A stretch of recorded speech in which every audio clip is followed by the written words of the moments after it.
Everybody, welcome back to another edition of the Orangebloods Modcast. There's three of us today. Geoff, Anwar, Jason will be talking Texas football as everybody jumps in from Facebook and YouTube and all of the platforms that allow you to watch the Modcast live. It is the Orangebloods Texas football channel, though. Make sure you like the video at some point during the day, subscribe, do all of those things. Fellas, I felt bad all week. I feel like every video that I've done with either Anwar or Ari has felt negative, has sounded negative. And part of that has to do with the fact that we're talking about a Texas football team that did go 5-7 a year ago. And as well as they've recruited, it's hard to talk about the coaches without the cloud of what last season's team did on the field. Like, that was just 3 months ago. And so all week long, I feel like we've been having football conversations, and they've sounded kind of negative because I end up saying things like, at one point, we're going to find out how good of a coach Steve Sarkisian is, and can he lead a team to a certain kind of level that he hasn't done before. And it feels negative. So what I decided to do was today the Modcast is going to be a Positivity Thursday Modcast. We're going to focus on the good things. We're going to focus on the strengths only of this team. If people want to ask questions and we give answers and they're not all super positive, then that's the way it goes sometimes. But that's their fault for asking. We're just going to blame the viewers. But as it relates to us, there's a lot of actually really positive things to talk about. And Jason, I'll come to you first. I think I was talking with Ari about this yesterday. If you want to tell me the single most positive thing about the Texas football program going into 2022, I don't know that on paper there's a better set of triplets, if you will, right? This idea of quarterback, running back, receiver. I don't know that in the Big 12, if we just focus there, I don't know that anybody has a better set of triplets than Quinn Ewers, Bijan Robinson, and Xavier Worthy. And if you're building a football team, having three of the absolute best skill position players in the conference, two of which are proven to be among maybe the top five guys at their position in the entire country, it's not a bad place to start. Not a bad place at all. Quinn obviously is the one that has a little bit of mystery around him still, but if he's 3/4 of the player that everybody thinks he'll be, and I think that's a pretty safe assumption, then you're right. Texas has a pretty good three-headed monster there. And you know what? They're still pretty young three-headed monsters. I mean, we assume this is Bijan's last year, but, who knows? Maybe he'll surprise us. But, it's fun. When you started talking, Ketch, and you said three-headed monster, I thought you were going to talk about the running back room. I thought you were going to say, Bijan, Roshan, Keelan Robinson. I mean, you could throw, they've got ultimate depth there too. So, they're building that offensive line. That's going to be a work in progress when they get some of these young guys, throw them to the wolves. But you're right, man. That when you have three skilled players of that caliber. I mean, listen, you're a Cowboys fan. You can go back to the Cowboys: Michael Irvin, Troy Aikman, Emmitt Smith. I mean, that's a pretty good starting point. You've got to beef up in the trenches, and we'll see how quickly they can bring those guys along. But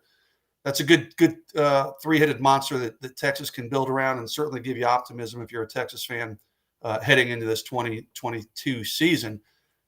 It's going to be, I mean, this season to me is going to be as much fun, I think, as any we've covered in a long time, which feels weird coming off a 5-7 season. But, if you're looking for positivity, this should be a hell of a fun season to watch with, you mentioned it, a running back and a receiver that you said are probably in the top five. I mean, that's with Bijan probably number one, Xavier probably top five.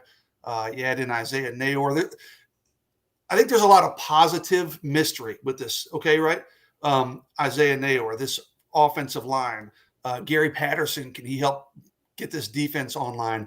Quinn Ewers, the ultimate mystery. I mean, somebody asked me yesterday, I did a recruiting Q&A, but one person at the very end said, hey, I'm going to ask you just a couple fun non-recruiting questions. Predict the score of the Alabama game. I'm like, who the hell knows, right? I said, all right. I said, probably not what you want to hear. I'm going to predict Alabama in the 40s and Texas in the 20s, and I left it pretty vague like that. But, man, this season to me is so fun and potentially exciting for Texas fans, largely because of that three-headed monster you mentioned and the Quinn Ewers factor. I mean, this could be a Texas team that goes out and dominates the conference. It could be a Texas team that's kind of middling. I don't know. I don't think anybody truly knows. I don't think the coaches know. I don't think the players know. But I think it's going to be a lot more on the positive side of that realm that I just mentioned than it will be the lower end. So in that three-headed monster you mentioned is going to be a big part of that. Anwar, feel free to jump in and just continue the conversation specifically about, I think, what does, with all due respect to Jason wanting to immediately talk about running backs in the running back room. He's still trying to win that draft all these weeks later. He will not give up. Boy, Jason will take the Heisman pose whenever Roshan takes over a game at some point this season. Oh, you're damn right I will be. For the first time ever, I'll be all over social media and everything else. Yeah. Give me back that $200. But about the big three, is it even fair to include Quinn Ewers in a big three? Or because the rest of the Big 12 is so shaky, and maybe just unknown or unproven at a high level at the quarterback position, it doesn't feel too much to put Ewers in that threesome, at least if we're talking about the Big 12. I get a bit sheepish if we're talking Alabama, and it's Alabama going quarterback, running back, receiver, because Ewers doesn't belong in a conversation with Bryce Young yet. But in general, I think in the Big 12, it's more than fair. Yeah, first of all, let me start off by saying what's up to everybody. What's up to our man Drew is in there, Money Out the Anus, Terrence Brown, some of the familiar names that I've seen out there. Just want to say what's up to some of the ones I've seen, Justin, Daniels, DJ, some of the familiar names. I just want to say what's up to those guys, and ladies who will soon to follow. To the big three. And I think it's fair. I mean, I think we can put Quinn safely in the big three conversation. What's up, Jason? Because I mean, hell, look, they just, look, we're reading little things, but everyone was at Top Golf, just this past week.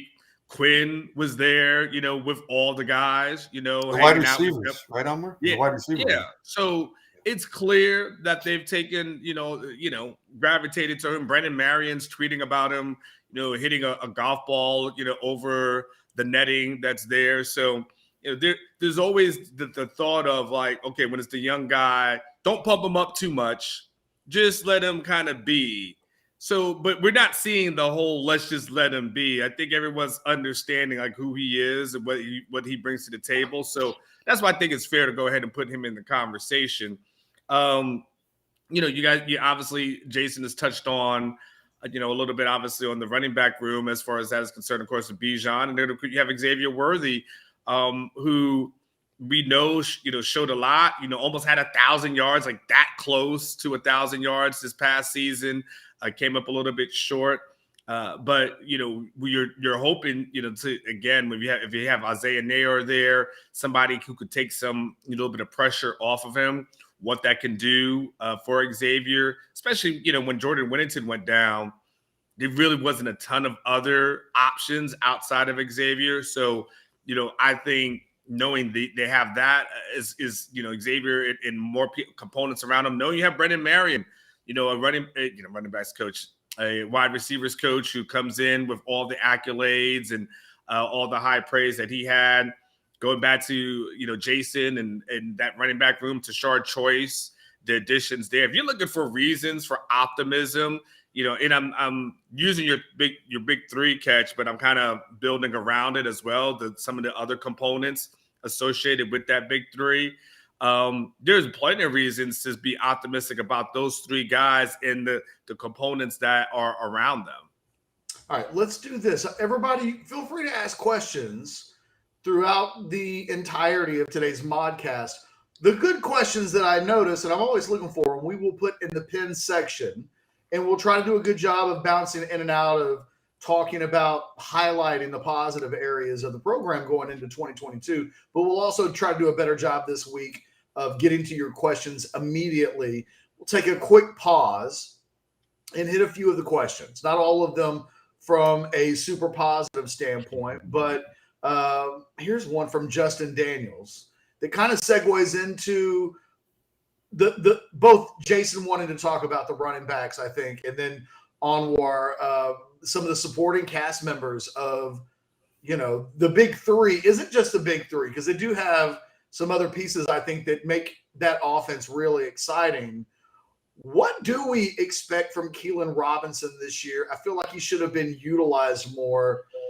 I wanted to segue anyway, Jason, into the running back conversation, because the depth at that position is really good. I mean, Jonathan Brooks is really a really good player too. And Blue shows up as the fifth running back, on the depth chart, probably when he shows up, because the depth is so good in front of him.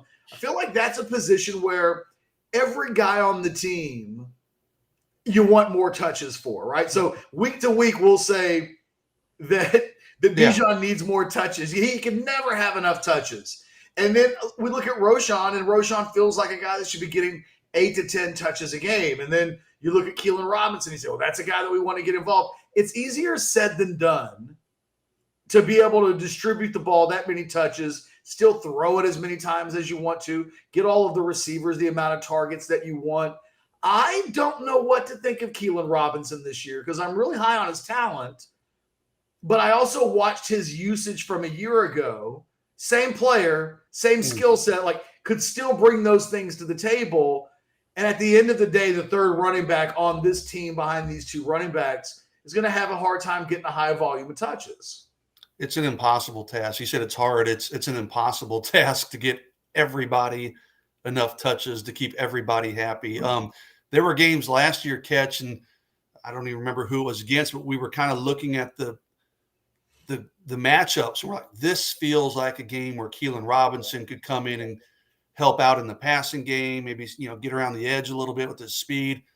And then he wouldn't get a touch, maybe one touch the whole game. We're like, what the? And I mean, Sark hears it, I'm sure, and he knows a hell of a lot more than all of us combined, but it's just impossible. I mean, there's never going to be a game when you probably could look at the box score and say, I would like to see Jonathan Brooks, see what he could do with 5 or 6 more carries, or, Roshan only got 4 carries this game. I mean, Roshan should always get 10 carries, or Bijan should get 20 touches no matter what. I mean, he only got 13 this game because they're blowing somebody out. But I don't think there's ever going to be a game where you can't nitpick the box score about somebody not getting enough touches.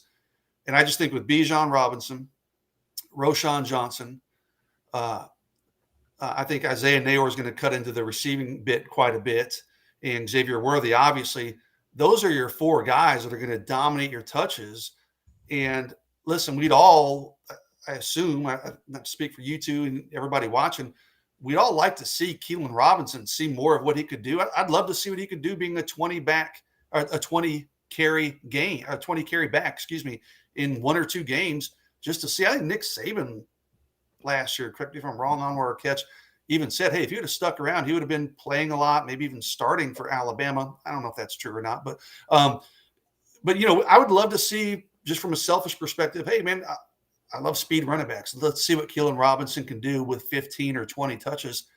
That's never going to happen, man. And if it does, it's a bad sign for Texas, because that means the guys in front of him are banged up. So it's just an impossible task to get everybody the amount of touches that all of us want to see, and certainly all the players want to see. So what to expect of Keelan Robinson? Bottom line, I think it'll be more of the same last year. I think he's going to be a situational player. I think he'll be really good when he's utilized, but barring injuries that nobody here wants to talk about or forecast, I don't think we're going to see a heavy workload from Keelan Robinson. There's just too many other talented weapons on this offense. Anwar, last year he averaged 4 carries a game, 7.2 yards per carry. So, that sticks out like a sore thumb. You give him the ball, he averages as high of a yards per carry as anybody on the team. But, man, you've got Brooks, who's going to want some third-team running back carries this year. You've got Blue, who, man, I wonder if he gets 0 touches this year, if he's just the 5th running back. I have some serious concerns about how long he would stick around in an environment where he's just the fifth guy. He's got to know that the two top guys are actually three top guys will be gone after this year, right? Bijan, presumably. Roshan. Well, I mean, Keelan's still – they all have a COVID year. True, if they want to come So, back. I mean, it remains to be seen. I keep thinking that Keelan Robinson's going to hang around for a while because he could be that starting running back once everybody else clears out. Would make sense, yeah.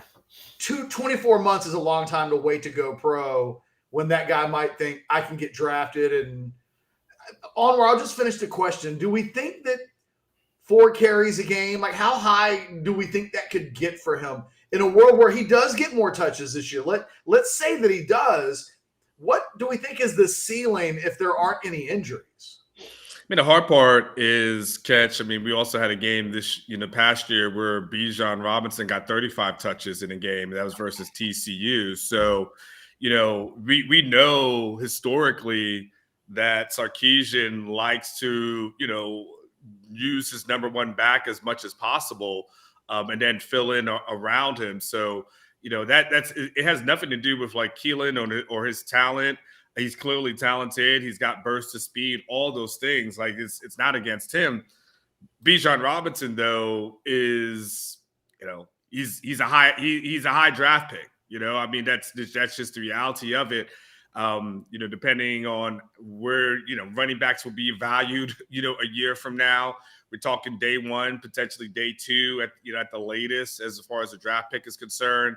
Roshan Johnson's a guy who you guys probably would agree looks like a guy who could be a draft pick. Maybe it's a later rounds, but I think he's been incredibly productive and could be productive on the next level. I think the game that he has is probably suits him very well on the next level. So, and we've seen a little bit more wiggle from Roshan last year. So, so then you start getting into like, okay, to Jason's point, okay, you still got to get the receivers ball. You still got a tight end in tight end room that you want to get the ball running out of your 12 personnel.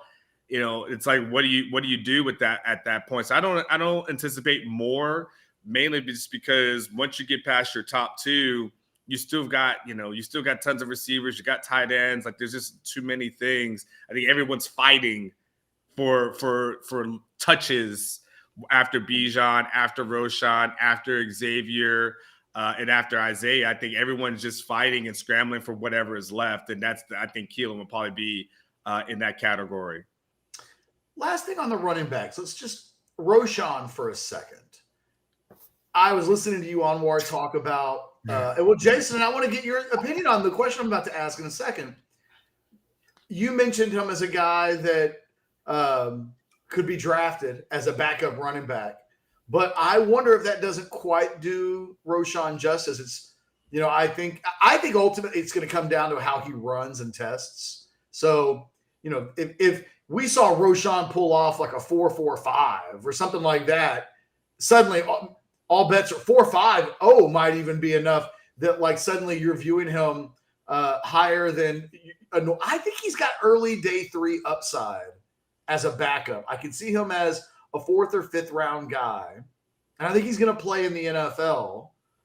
Jason, real quick with you, where's his optimal level of upside in terms of NFL draft position, knowing that he might not ever be the starter while he's here unless, there are injuries or he uses a COVID year or something like that.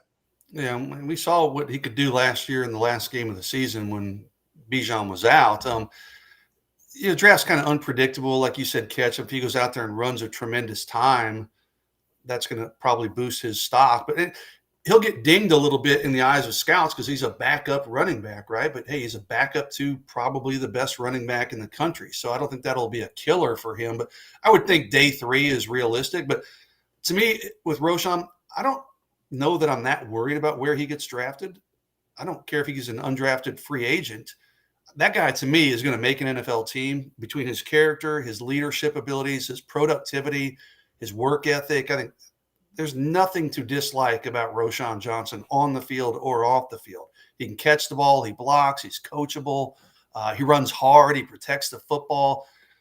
I think that guy's going to have an NFL career that's going to span multiple years. I think he'll get drafted. I would say probably middle of that day 3 would be my guess if I'm just kind of taking the safe approach there. But I don't think it matters if he goes undrafted free agent or as a 3rd round draft pick. I think wherever he goes, or if he doesn't get drafted, I think he's going to win somebody over on somebody's roster and make somebody's roster and be a multi-year NFL player. I think he's that good. I think he's that good of a player.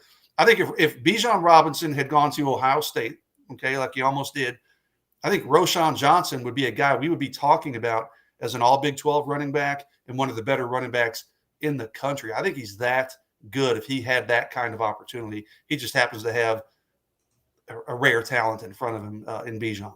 And Jason, the other thing that we don't talk about enough was with Roshan, and maybe just because no one wants to jinx him, but I'll knock on the wood here. The ball security that he has. I mean, that's just, typically young players as a freshman, that was always my concern with Roshan was what's it going to look like from a ball security standpoint, because the young people always put the ball on the ground.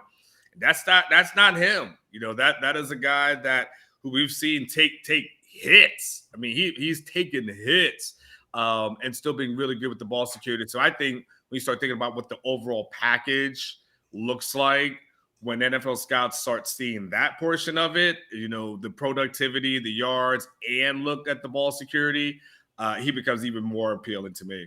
I think Roshan, knowing what I know of Roshan, when I covered him as a recruit, as a quarterback, of course, and listen, I mean, if you don't know Roshan at this point, if you're a Texas fan, get to know him because he truly is one of the more likable young men you'll ever come across, along with Bijan. Obviously, those two are 2 peas in a pod. But Anwar, remember when they first moved him to running back? And I can't think of what game it was. Ketch, you'll remember, but he busted that first long run. You tell Roshan Johnson, hey, I need you to slide 7.5 inches to the right in your stance. He's going to move 7.5 inches, not 8, not 7. Okay, that's just what he is. He had that ball tucked as high and tight as any running back I've ever seen as he's running down the field. Again, I mean, he's coachable. He protects the ball well because he does the little things coaches ask him to. If they want him to cover up with 2 arms, that's what he's going to do. I mean, just again, I am on the Roshan bandwagon because he's on my pre-draft team. But all that being aside, I think the guy is going to be a steal for somebody in the NFL at some point. Real quick, do we absolutely know that Roshan is better than Keelan Robinson? Keelan Robinson averaged – now, Roshan had twice as many carries or almost twice as many carries. 5.9 yards per carry, which is more than Bijan averaged. That's nothing to sniff at. Keelan averaging 7.2 yards per carry. I'm not saying that he is. I'm just asking the question, do we definitively know that Roshan is better than Keelan? And is there a way that Keelan, because he's at least as good or better, takes some of the number 2 carries this year? I'm just throwing that out there. Do we absolutely know, as much as we love Roshan, that he's definitively better than Keelan? Keelan's really good, man, and that speed is really appealing and enticing. I mean, I think all 3 of those guys could be on NFL rosters. I really do. And I mean, hell, we could go Jonathan Brooks if we're going down the line. I think Roshan is so well-rounded. I think coaches probably view him as a safer alternative. But in terms of pure talent, man, Keelan Robinson's really, really good. And he brings a little something different to the table with his speed that even Bijan and Roshan and Jonathan Brooks don't. So I don't know, kind of pick your favorite flavor there, really. We're on the same page, Jason. Anwar, what about you? Yeah, I mean, I'll have to take Stan Drayton's evaluation on that one, and he kind of identified Roshan as the better guy, and put him higher on the depth chart. So I bet, are you saying like stand on the table, willing to, bet your 401k? Like, I want to go that far. But, I think as far as, they bring different things, but if you're just talking about work, a workhorse back, I probably lean towards Roshan, but we haven't seen Keelan in that role, so I can't definitively say he can't do it. Let me ask it to you like this, both of you. If it's 3rd and 3 and you're running the ball, who do you want to give the ball to? Was Bijan included in this discussion? No, Bijan's out. This is just a Roshan. Roshan. I'm going Roshan. Roshan. Yeah, absolutely. 100%.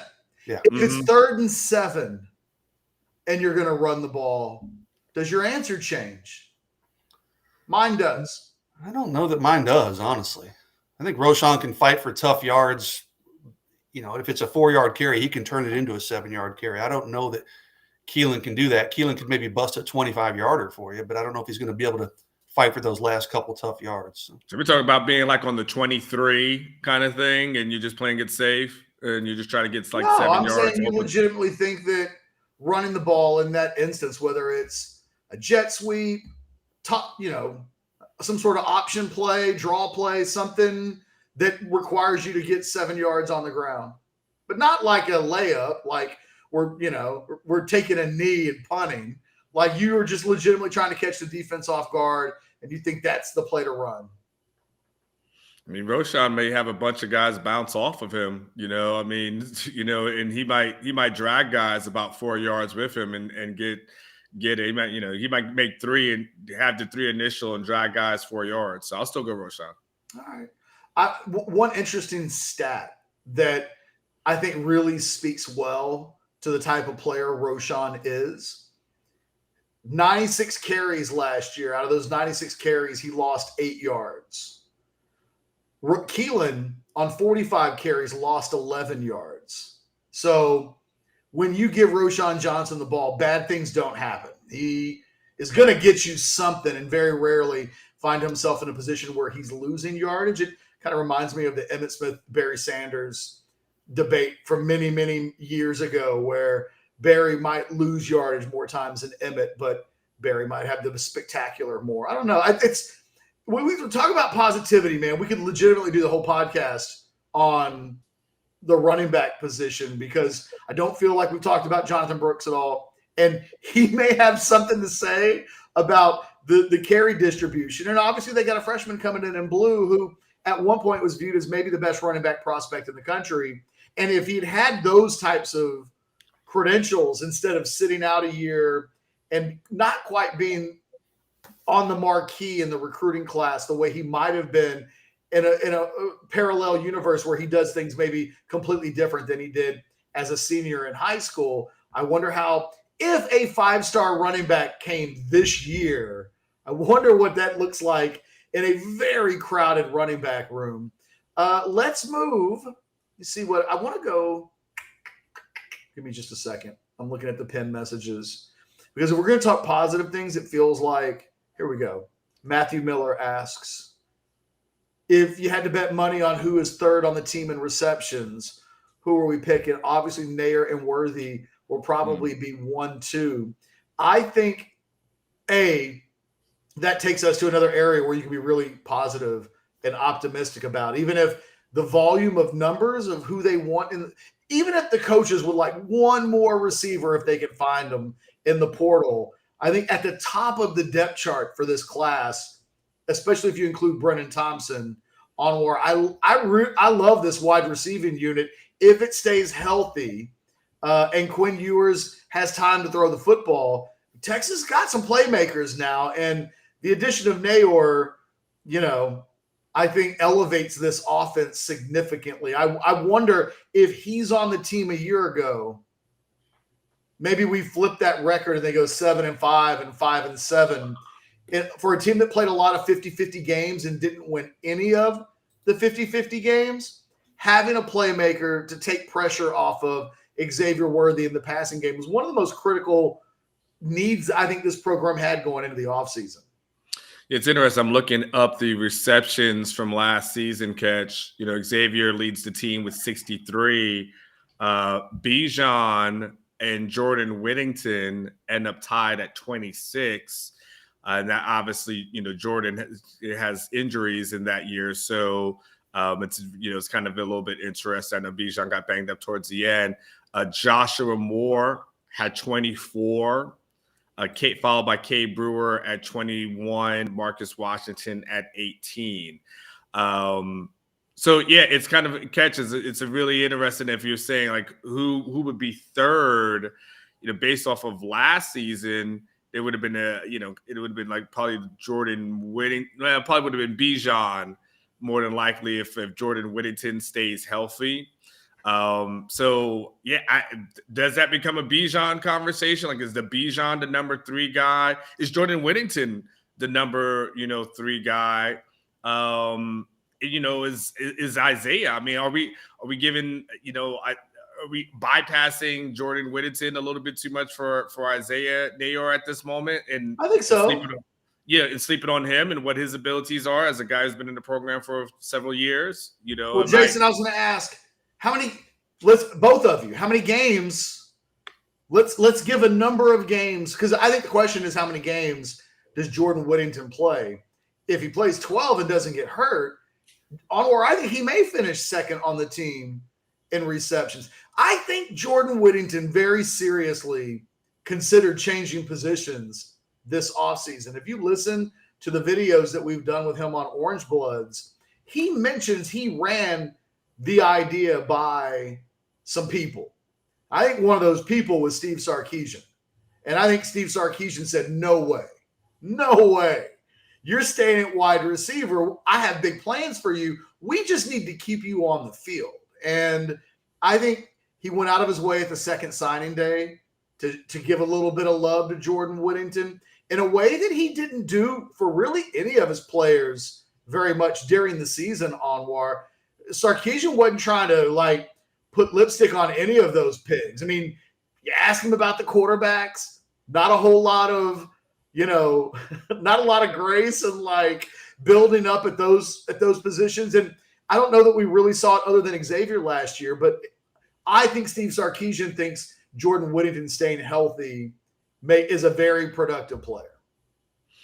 I mean, when last season we saw when healthy. I mean, he was extremely productive, and when healthy, you had Xavier Worthy. I mean, going off and doing really good things. So, and again, when not healthy, then it was a lot more on Xavier, a little bit easier to focus in on him. So, you know what? I will say this, Matthew. I think that's a hell of a question. It's a tough question for me to answer because I'm stuck between Isaiah and Jordan as to who would be the number 2 person. And then I have to factor in Jordan staying healthy and what that looks like for him over a 12-game season. So it's a great ass question. My thought process is probably be what Eric has on the screen, which is, Xavier Nayor and Jay Witt. But it's a tough one. It's a tough one. I'll say this today and on February 17th, I'm not going to count Jordan Whittington out. I'm not going to just automatically say Isaiah Nayor is the number 2, just hands down kind of guy. I know what Jordan Whittington's been able to do in this level here, and I'm not going to count him out yet. And teams are going to do everything they can to take Xavier Worthy away. I mean, they're going to scheme against Xavier Worthy getting 10 catches in games or what do you have, 20-something targets in some game in the game last year. So I think that opens the door for a guy like Whittington. I think Nayor, I mean, I don't know if y'all paid attention. Brendan Marion on Instagram keeps putting these little snippets from their offseason workouts, and they're doing footwork drills. And I get it, man. We're starved for football. And how much can you really take from a 5-second clip of guys running cones and things? But man, Nayor's footwork for a guy his size and just the violence almost in his cuts. It's unlike any other receiver I see going through those drills. Maybe he's just a new guy trying to make an impression. I don't know, but I think it's Xavier Worthy, Nayor. I'm giving Whittington the benefit of the doubt. Excuse me. I think he's going to easily be the 3rd, and then I'd probably go Bijan 4th. But I think Whittington would be I think a fairly safe pick. I mean, I think Jay Witt knows what he's up against now, and he knows he has to stay healthy. I mean, there's some knock on wood luck that goes into that, but I think we'll see a much more productivity from Jay Witt and much more health from Jay Witt this year, and I think you'll see him be a bigger factor. So I'd put him 3rd behind those other 2 guys. If Vegas were putting an over and under on games that Witt starts this year because he's healthy, and I put it at 9.5. Is that a fair number? Vegas will probably be under that, I would think. But we played an 8 last year. Did he? Okay. So, but he wasn't healthy in all 8 of those games. I mean, yeah, and that's the most by far he's played. So I think I think that's a fair number. And maybe I'm just being optimistic. Hey, this is a positive modcast, right? But I'm taking the over, even if it's 9.5. So. You're right, Jason. We're only allowed to take the over. I'm not even going to ask you, Anwar. The answer has to be over. In fact, he's playing 14 because they're going to win the conference and they're going to play in the bowl game. So. 15, Jason. They're playing an extra game. We're really taking it. We're going real positive. Let's talk. Look, Terrence asks a question a long time ago. So, Terrence, thanks for the question. Sorry it took so long to get to it, but we're kind of talking about the offense right now. And then, I don't know, we'll see how much time we've got left, how much defense we get into. It's a lot easier to talk optimistically and positively about the offense than it is the defense. Realistic expectation for this O-line feels like the sky's the limit for this offense, except for that offensive line.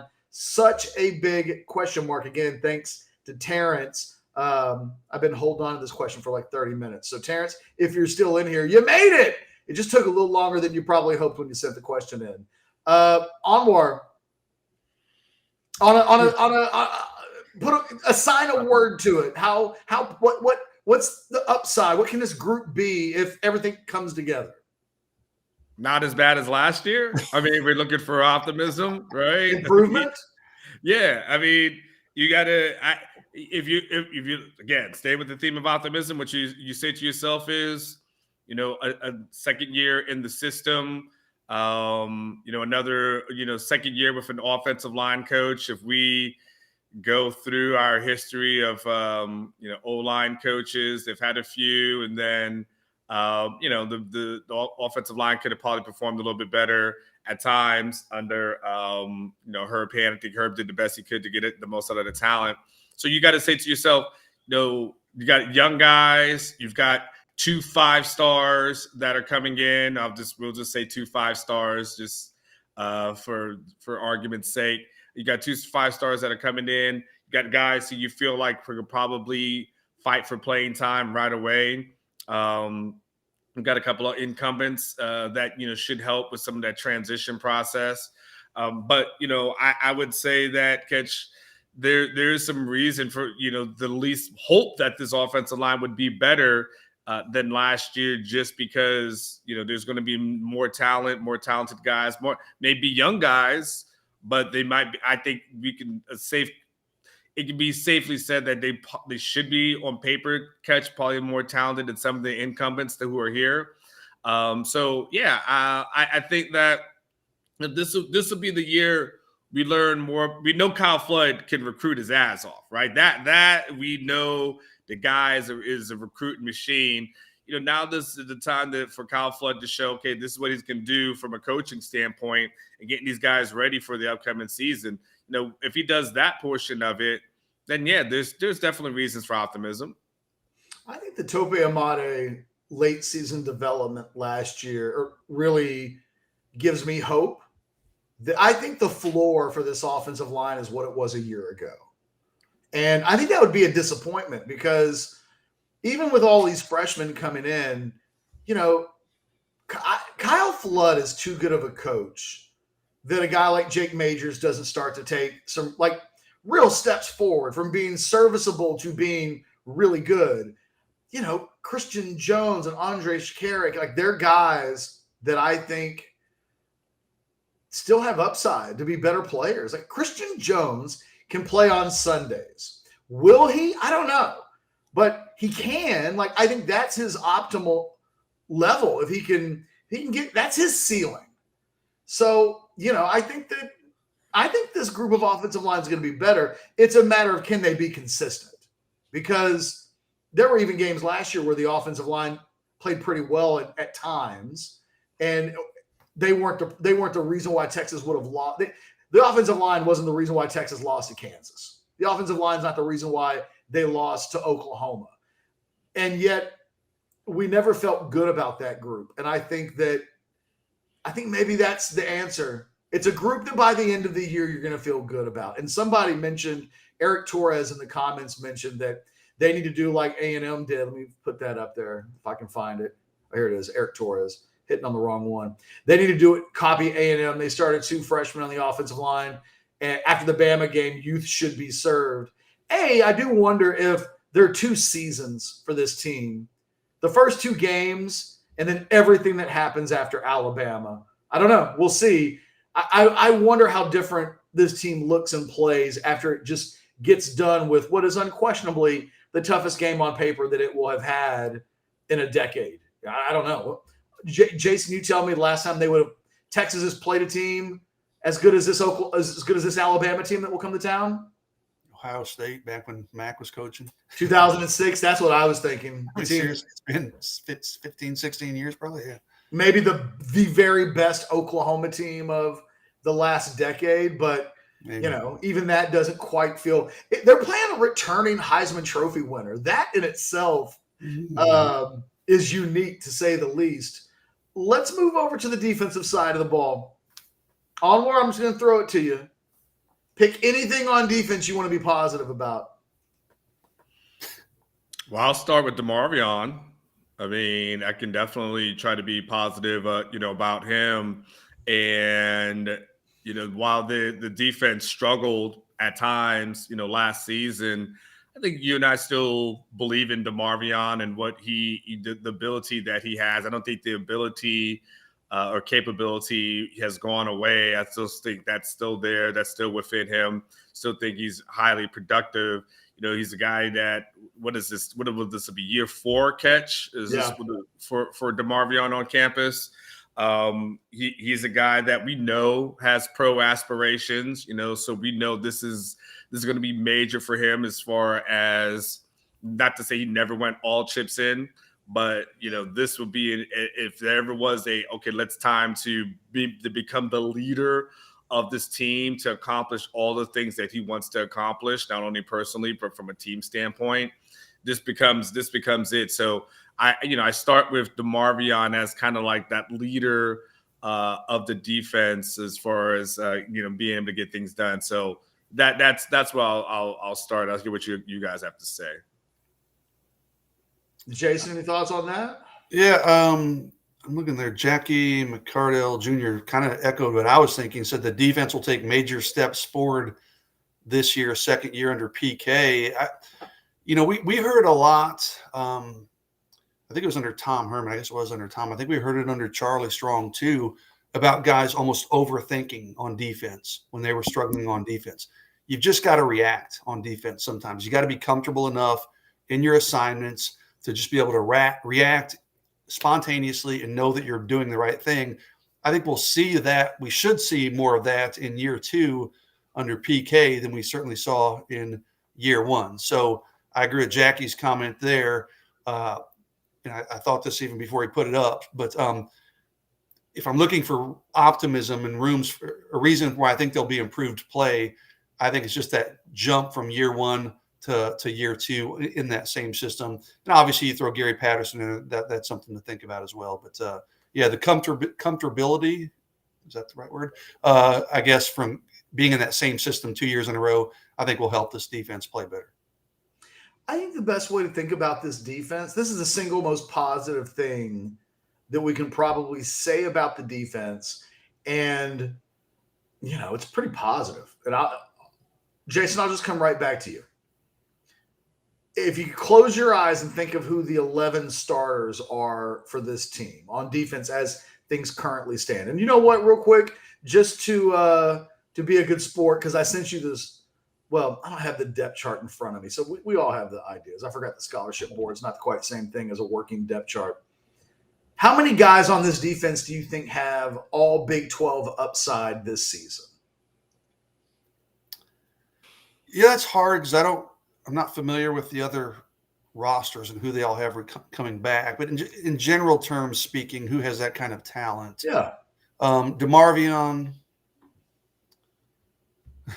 it's a pretty light list. Is it?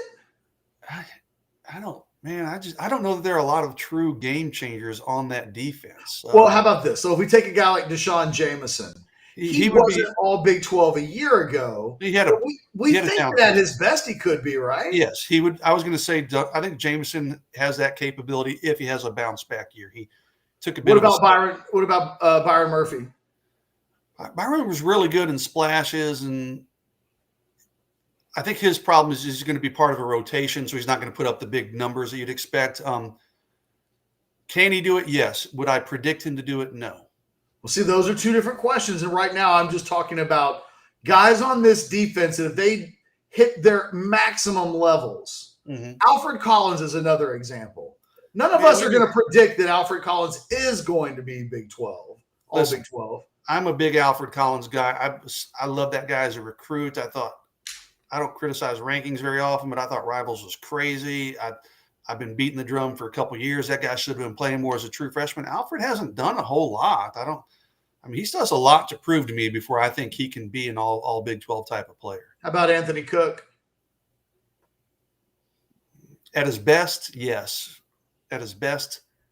Are we talking first team all Big 12? I'm talking about a very vague world of very vague world. Yes. I'm not trying to argue that one guy's absolute. I'm just saying that if he plays his best brand of football, that brand of football can put him on an all Big 12 conversation. First or second. I'll say yes with Cook. I would put him below Deshaun Jameson, though. I still think Jameson's a more explosive, productive player at his best. Anwar, if I throw out Coburn, Ajomo, Sweat, Jahdae Barron, who really sneakily was probably the best corner that the Longhorns had down the stretch last season. Like, he won me over. Any of the freshmen that have joined, whether it be Terrence Brooks as a nickel or Ryan Watts, the transfer from Ohio State, how many fit into a group of names for you that could be high-level quality this year? It's a fantastic question. I think you would like to be able to say on their best days, Coburn and Ajomo would be able to kind of pull that off catch just based off of the flashes that we've seen.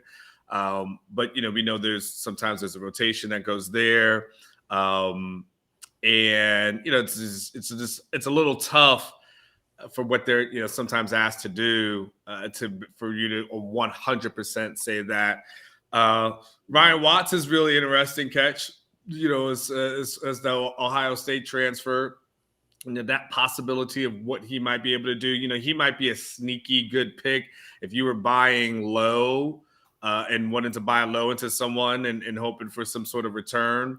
I think he would be one. There was one other person. You said Tavondre Sweat. Yeah, I said Coburn, Ajomo, Sweat, Jameson, Cook, Barron. Well, in honor of Dustin McComas, I'll say Tavondre. How about that? That's so nice of you to think of Dustin. Real quick, I'm going to go super homer here on a Positivity Thursday where we're just being positive.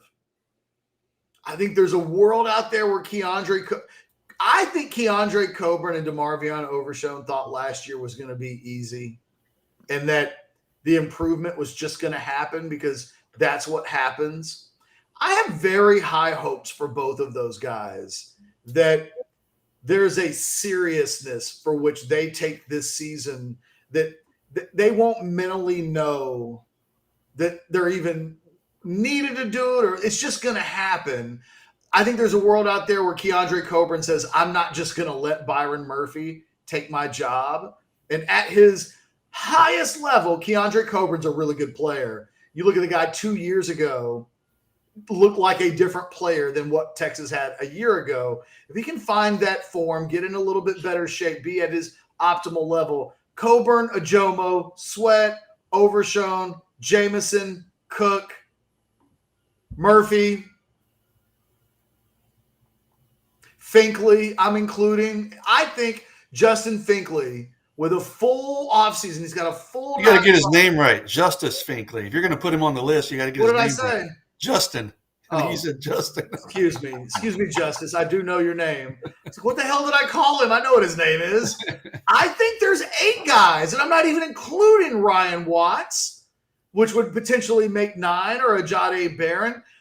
I think this defense, this is the thing that blew my mind a year ago. On paper, they've got, if you go, we know they need an inside linebacker next to Overshown. We know that. And we know that they have to have improvement at the buck edge position. But this is a defense that, on paper, Deshaun Jameson should have been a perfectly good college cornerback last year. And he really wasn't. And last year, Coburn and Ajomo and Sweat, like those guys should have been better than they were. It makes me ask questions of the coaching and the development and the strength and conditioning staff. But if I'm giving them the benefit of the doubt that Torrey Becton's really good at his job and these coaches aren't flashes in the pan that just had success but were accidents, then I think that there are as many as 9 guys on this defense that, if they all hit their levels, could be that type of player. The issue is we know that won't happen. And Almar's reading the same comment I'm reading. Leo by Leo. Yeah. Yes. Catches hitting the rogue products. no, well, look, I think we all, like, of the guys that I mentioned, who do you disagree most with? Hold on. This is supposed to be a positive modcast, so I don't get you too don't far have off to go path. too negative. Last year, you said something like there were 8 NFL players on that defense. And what you're talking about is guys playing at the best of their best, which is very unlikely that maybe one of those guys will play at that level. Maybe. Well, that's poor coaching then. Yeah, there's something to be said for that. Because there's no way, look, every guy on that defense has had to come back. DeMarvion had to come back. Anthony Cook had to come back. I do think you're overvaluing the talent of some of those guys, though. But I'm not. What I was saying was I named 9 guys. We know that all 9 aren't going to be all Big 12 this year. We know that it'd probably be a stretch to say that half would hit that number. I'm just curious. I've said 9. I'm just curious. What's your number of the? Because I went high. You think it's 3? You think it's 4? Because if that's the case, this is not going to be a good defense this year. If we're talking first round, first and second, or even honorable mention. If we're talking first round, if all of these guys could hit their highest level of upside. And the crazy thing is, most of these guys are juniors and seniors. The only young players that I mentioned are Murphy and Finkley. All of the other, and I guess Ryan Watts. But I didn't really mention Ryan Watts. I was just mainly focusing on the guys that we know they have. All those guys were massive disappointments a year ago. All I'm saying is stop being massive disappointments. If Tope Amade can find it in year 19, these guys should be able to find it if it's in there. I just think it's in there with a few guys. Don't 5, 6, 8 months from now have Texas give up 60 to Bama and then go, remember in February when he said there were 9 all Big 12 players? I'm not doing that. I'm just saying I think there's a big group of players for this coaching unit to work with where they should be able to find and develop some good players. My over and under on first team all Big 12 performers from this defense. Not will, could. Well, I know, but I'm saying will. I'm taking it up a notch. Would be 1.5. I think Fair we'll see one.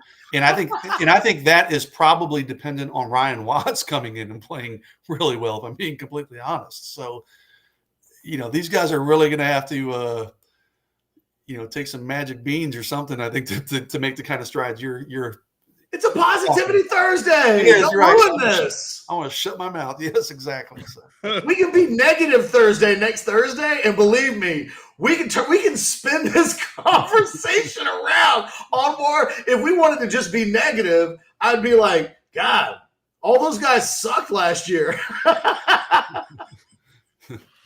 I don't know what to say on this conversation. We're staying Can we go back to positive. the big 3? Can we go What back else to can we talk about? the big 3? Yes. Is there anybody that I said who you think at their highest level of play, if they put it together, couldn't be at that level? Could not? Yeah, the names that I mentioned, not will You not. named like 9 people. You only left off like 2.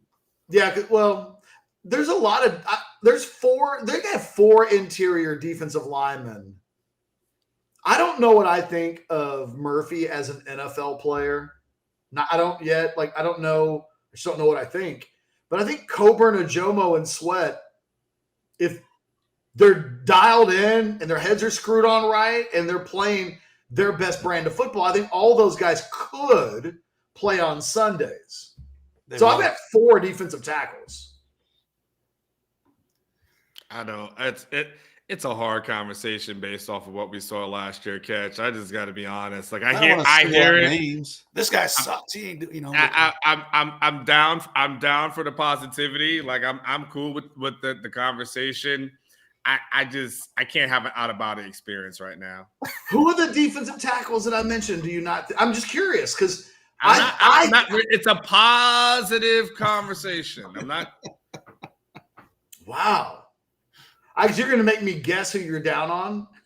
I'm going to have to wait until after the Modcast is over and we'll end the stream. And I'll be like, Anwar, okay. Let's go back to those defensive tackles for a second. Hey, go back through my notes, game notes, post-game write-ups last year. There were games when the kicker had more tackles than some of those names you just mentioned. Coburn's production last year was awful. Awful. But the year before, he was like honorable mention all Big 12 or something. Like he was good enough that he wasn't he played well enough as a sophomore that the expectations going to his junior season were really high. I think the expectations more stem from his freshman year. Yeah. Honestly. He flashed as a freshman and I don't think we've seen it since. And positive Thursday, right, Elmore? Let's move on. But by the way, Catch, it's just for clarity, it's not like I'm down on anybody. It's not that. It's just more so about me wanting to see a little bit more before I can I've seen enough from the offensive standpoint where it was like easier to project, right? You can project that. We saw enough from Overshown previously where you're like, okay, that's easy to project. We saw Deshaun Jameson at some point, have a lot of success, especially on the special teams. So that was easier to project. Some of the other things that we're asking, I'm like, okay, I just want to see it first. I mean, those guys are talented. Coburn's talented. Jomo is talented. This defense struggled, though. This defense was ranked past 100. So, there still is some seeing is believing here with them. So, that's why I can't go too far on the defense because this was a historically bad defense. But it's not to say they can't turn it around. They have some help. Got Gary Patterson that's going to be there, pitching in his advice and whatever that's going to look like in those meetings. I haven't had any of the road products today. So I think it's interesting that last season was so bad at times, right? I mean, it just was that we're having a hard time having a conversation where players that we were optimistic about a year ago, we're having a hard time being optimistic about the same group of players. And I'm not even telling you guys that you're wrong. Like, I'm not like, there's a big difference between could someone do something and will they? And Jason starts bringing the will they part out. And it's like, oh no, Jason, if we set the over and under at 1.5, I might go over. But if you set it at 2.5, now we're in that. It's a matter of 1 or 2 will they? And, it does make me wonder, though, how we got here. Were we wrong about the players? Did the coaches just have a 1-year fail job? Obviously, the answer is probably just a combination of both. Well, the NFL draft isn't lying. I mean, they're not like plucking a bunch of Longhorn players. But you're right. Is it lack of development? Is it lack of or poor evaluations? Either way, I mean, it's not good either way. But they've got to find a way to get that thing turned around in a hurry because that's what's been keeping down. If you're boiling it down to the simplest of terms, the lack of development and lack of proper evaluations has been keeping Texas down for a decade now. So. Everybody's got me on road products today. And damn it, you got me on this negative downspin that I can't get out of. So. Hey, I know this. I feel like I've been negative all week long. Yeah. And I'm going to leave the Modcast today saying, you know what? I'm giving myself a gold star. It was Positivity Thursday, and I stayed true to the theme all day long. Yeah. And Jason, as much as you and I keep saying, like, let's not talk about something else against the defense, Ketch keeps pushing us to try to say something negative about that. Which guys do you think suck? Yeah. Who do you hate? Who do you think sucks? Tell us more so everyone can think I'm great. We see your freaking game, Ketch. We're not playing it. We're not playing it. Well, I know you're not playing it. You won't give me any names. I'm not the one saying. Not the theme. Hey, Terrence says that this episode is more entertaining than 1883. Oh, well, that's because none of us have started making out with each other. Like, yeah, for those that you guys may not watch 1883, but for the last few weeks, it's just been a young girl making out with and having sex with different guys. And the male on my DVR right now. The male 20. There was almost side boob action this week. Oh. The guys on Orangebloods were like, "Tell the truth. Who DVR'd it?" and went back and tried to see if you could see. Oh my God. Thank you, Terrence. We will continue to try to be more entertaining than 1883. I just know that you're not setting a very high bar based on the last few episodes. Last thing about Positivity Saturday, Thursday, whatever day it is. Maybe I am on the Rogue Products. My brain. I'm calling Justice Justin. Where are my Rogue Products? Maybe that's the problem. I'm in withdrawal this morning, and I'm just getting everything haywire. Let's leave it on the defense. Give me one more positive thing on the defense. It is a tough conversation to have a lot of positivity about. They were awful last year, and you run into a position where you're given a whole lot of benefit of the doubt if you go too far. And it sounds like for both of you guys, I went way too far. But give me either one of you that wants to jump in that has something off the top of their head about you could be positive about the defense because of this. I think they have reinforcements coming. You know, I'm looking at their commitment list from last year. They loaded up on defensive linemen. Chris Ross out of North Shore is a guy that I think is probably better than his ranking. Aaron Bryant's a guy out of Mississippi that if you were to ask people behind the scenes on the Texas staff, they were really excited about getting the Aaron Bryant commitment. Jere Bledsoe was top 50 type national talent. I mean, this guy was a guy, had he played his senior year and played well, could have pushed for that fringe 5-star status. That's how high people were on Jere Bledsoe. Zack Swanson never does interviews. He doesn't get talked about much. He's out of Arizona. You talk to his coaches, and like this guy is just ultra productive every time he touches the field, no matter if he gets double or triple teamed, which happens every game. I'm going to list Jamon Tapp, freakish athlete out of Louisiana, Justice Finkley. We've all talked about Justice Finkley. He's already on campus, already making waves. Ethan Burke, Anwar's guy from Westlake, kind of my guy too. Is he going to be dominant in year one? Maybe not, but he may have as much upside as any of them. So I think you got reinforcements coming. We keep talking about, and it was Nash Talks Texas keeps mentioning the lack of pressures from Texas. Well, he's right. And you know what? Reinforcements are coming in the way of some of these young guys. They're not all going to pan out, but if you've got 6 or 7 of them, if 2 or 3 of them pan out, that'll help this defense. I think a couple of them will help out in year one and certainly moving forward. So if we're looking for positivity, reinforcements in the trenches are on the way with Bo Davis's recruiting efforts, mostly Bo Davis. I'm going to piggyback. Isaac, by the way, thank you, Leo. I appreciate it. I'd like the shirt. Isaac said he has my answer, which is Gary Patterson. You know, that's the me. If you're looking for a reason for optimism, you know, one way or another, this defense is going to get fixed. And you know, Pete K will be given the first option to fix this defense.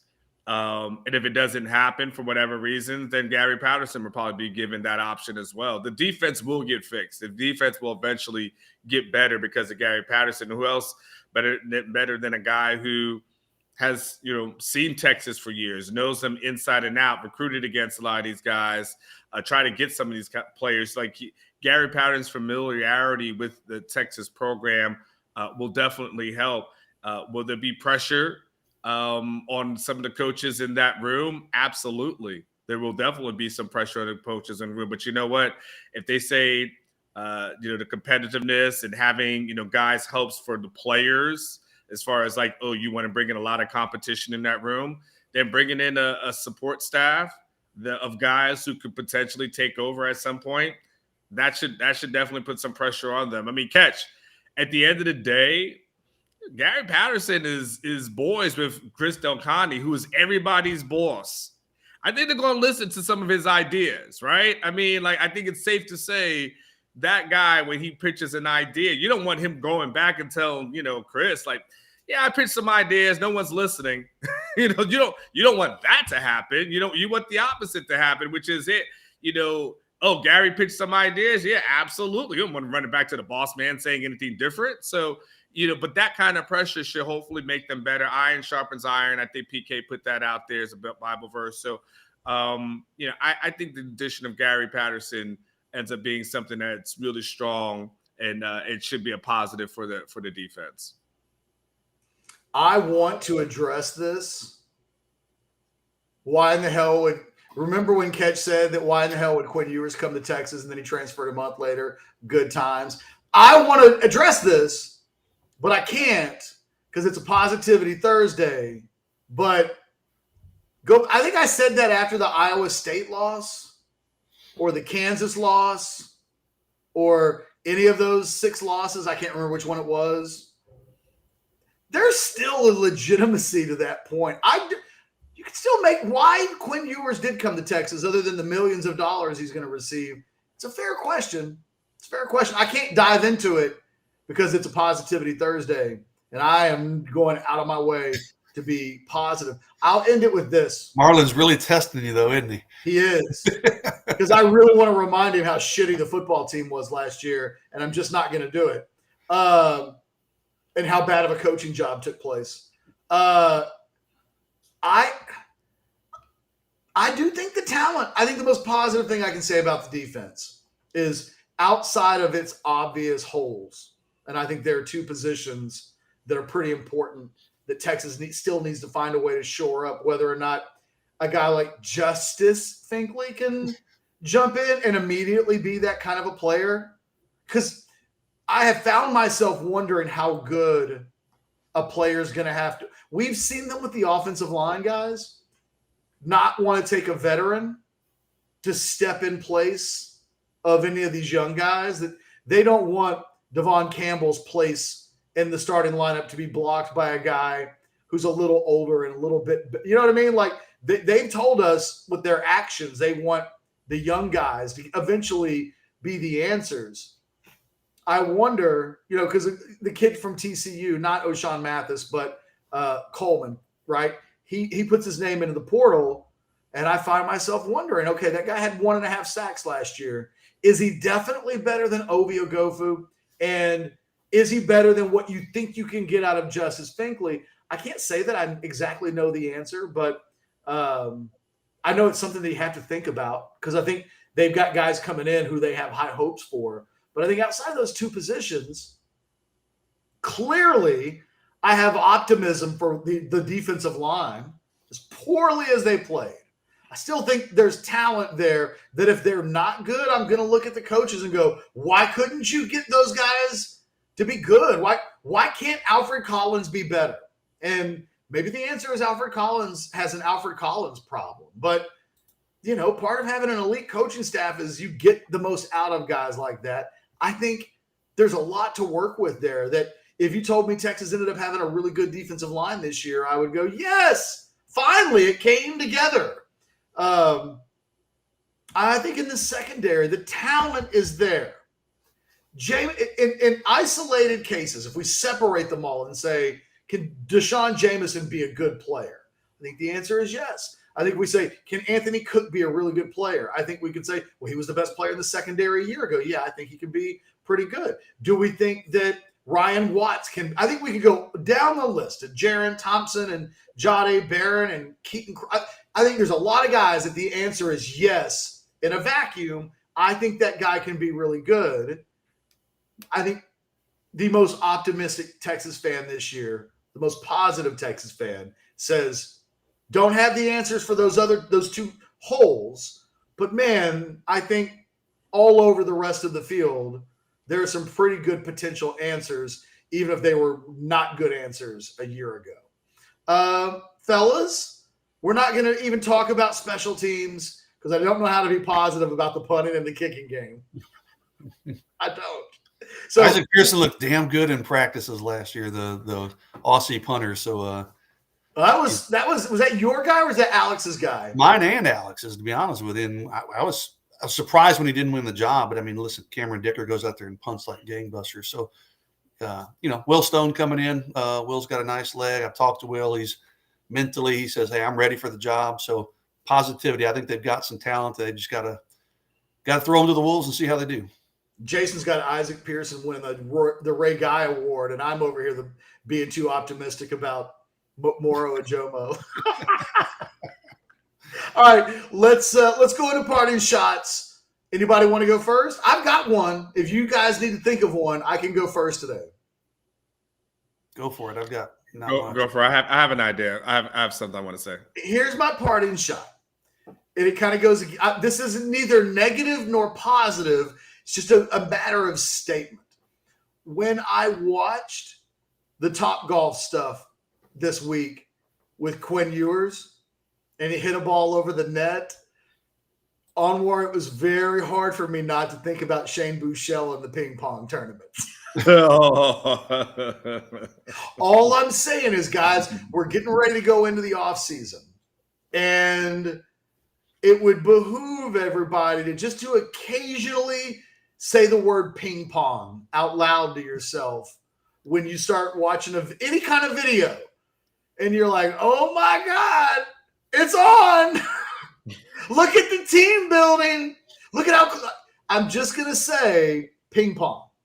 And that'll be your reminder that we need to wait till September to draw any conclusions at all about this football team. It won't be because it won't be because of clips at Top Golf or any. We do that every year. I'm just telling you, let's wait. Don't get too carried away. The importance of some of these things is really limited. And I think it becomes about we get so thirsty for football, Jason, and we just now hit this week was a great example of how thirsty we will be in May and June when the Super Bowl just ended and there's a video at Top Golf and it's like, that's it, Super Bowl.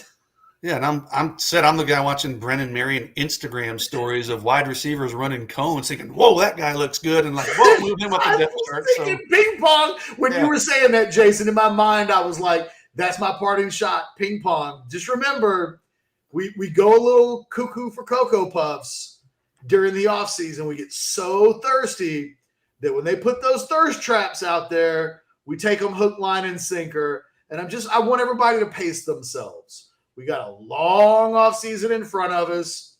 Just slow down a little. Look at that. I use the Suchomel. Exactly. That's my slow down. Slow down, Alex. I just channeled I felt myself channeling you, and I was for like a millisecond. I was like, "Oh my God, I've got 19 kids," and then okay. I'm not Suchomel. I just was sounding like him. How was the family today, by the way? Well, I'll take my parting shot, Anwar, if you don't mind saving the best for last. Because two things. One of mine was family related. But my parting shot catch, when I saw that tweet from Brennan Marion about Quinn Ewers hitting it over the nets at Top Golf. I don't play golf, but I've gone to Top Golf, and I can hit a ball decently well enough. You've gone to Top Golf to drink? Basically, I've gone back there and thrown back a few beers and hit a few balls. I get progressively worse as I have more beers. But the idea of hitting a ball over that net is freaking ridiculous to me because I don't even know if I can hit the net, to be honest with you. Maybe I can hit the teeniest bottom square of the net. To hit it over that net, I don't know if y'all have ever been to Top Golf. That's a monster shot, man. I'd love to have some of our golf experts on Orangebloods say, hey, that's probably a 350-yard drive or something. I don't know. But so that's a crazy parting shot for me. My other parting shot is I've talked about it with y'all off camera, off live feed, but my son, my 17-year-old son, finally got his license last week, man. So I've told you all this story, and for everybody watching, my son just didn't want to get his license. And I don't understand that. I got mine the day I turned 16. Most of us did in our generation. Kids nowadays don't give a shit. And I literally had to go to my son, everybody, and say, hey, if you don't get your license by this date, I think I gave him 3 weeks. I said, you're grounded for not getting your license. I almost had to ground my son for not getting his license. And he finally got his license. He's driving himself to school and work. And man, it's been a godsend. He even took his 10-year-old sister. He promised to take his 10-year-old sister to go get ice cream. I'm like, oh my gosh. So now my other daughter, I'm like, who's going to be driving age next year. I'm like, all right, get your ass to work and get your license. So it's amazing what would he have been grounded over? Like, what would the grounding have been? I tell you what, it's easy. Take away his dadgum PlayStation and whatever else, because that's all he and his buddies do. And most kids nowadays, they sit in their room. We had to go out and get in our car, right, to go see our friends. They just sit on their headsets and do the shit that you and I and Anwar are doing right now while we're playing. You were going to ground him from Zooming. Oh my God. Yeah, absolutely. I'm taking any technology is gone, brother. You're going to go out, outside and do some work. But thank you, Lord. He has his license. And it's amazing in 1 week how much easier my life and my wife's have been, just kid pickup and drop offs and everything else. I say that, and we still got 3 others who are in sports activities, and one of my daughters is now in lacrosse and running track. So we're gonna, like, literally, I mapped it out. We had one day this week, Monday on Valentine's Day, where we didn't have kids crap that we're taking kids to. So whatever, one less off the books, or one off the books that has his license. Now I just need to push the other ones to find their independence. So Jason implementing indentured servitude into the household at the age of 16. For 2 years, 16 to 18, he's got them. That's right. Mr. Richardson, parting shot. What do you got? Are you going to go with the ban Maximus from Zoom approach in future years? Man, he's so into the technology thing. I probably should know a little bit more of what he's doing, more so than anything else. I mean, but it's only when I hear certain things where he's like talking to somebody. I'm like, who the hell are you talking to, man? Like, stop. I've had to get on him about talking, about his siblings and stuff. I'm like, you're a kid. Like, that's a whole different conversation. Now he can do what he wants to be, like all kids. He wants to be a gamer when he grows up. I think he's just doing the basketball thing until he gets to high school, and then he wants to go into gaming. So we'll see what that looks like. No, I want to say this. I want to say this kind of in a small defense of you, Ketch. This is actually going to be my parting shot here. We work in an industry where we're damned if we do, damned if we don't. And if we sunshine pump and we say too many quote unquote positive things, the moment it goes south, everyone gets pissed off at us. I remember the Maryland game, right? And everybody killing the mods after each Maryland game because we had, 1, predicted a Texas win, and 2, which we should have. And then 2, the response at that point was mods need better sources. Why are you guys telling us this stuff? This is what we're paying for, blah, blah, blah. So if you pump it up too much, you get killed. If you're quote unquote negative, then you get killed. So to me, I look at it like there ain't no real win. And so I appreciate just being able to keep it real and to keep it a buck. I didn't really have any problem with what you said this week when you questioned, Steve Sarkisian being good versus great. I didn't have an issue with that. And I understand that some people have said it's quote unquote negative, but I would just remind those people that a job doesn't necessarily to always just tell you what you want to hear. Some people will do that. And if that's what you like, then so be it. You want people to piss on your leg and tell you that it's raining? There's people out there that is going to do that for you. But I will tell you this, that one of the reasons why this channel is so popular is not basically because or based off of people just saying BS to you because that's what you want to hear. It's people that's keeping it real with you. It's okay And you will be all right if Ketch or anybody else says 5-7 was a disappointing season and so was a loss to Kansas. I'm sorry. No, there will be no wage garnishments here. Your taxes will not be affected. It's okay to say that. It's also okay to say about the things that need to improve going forward as well. So I'm just, my parting shot is, again, in the slight defense of you here, Ketch, and for all our content here, at the end of the day, man, you just want people to keep it real. And even if you don't 100% agree, I tell you one thing, I don't want to listen to anybody that's telling me shit just because they think I want to hear it.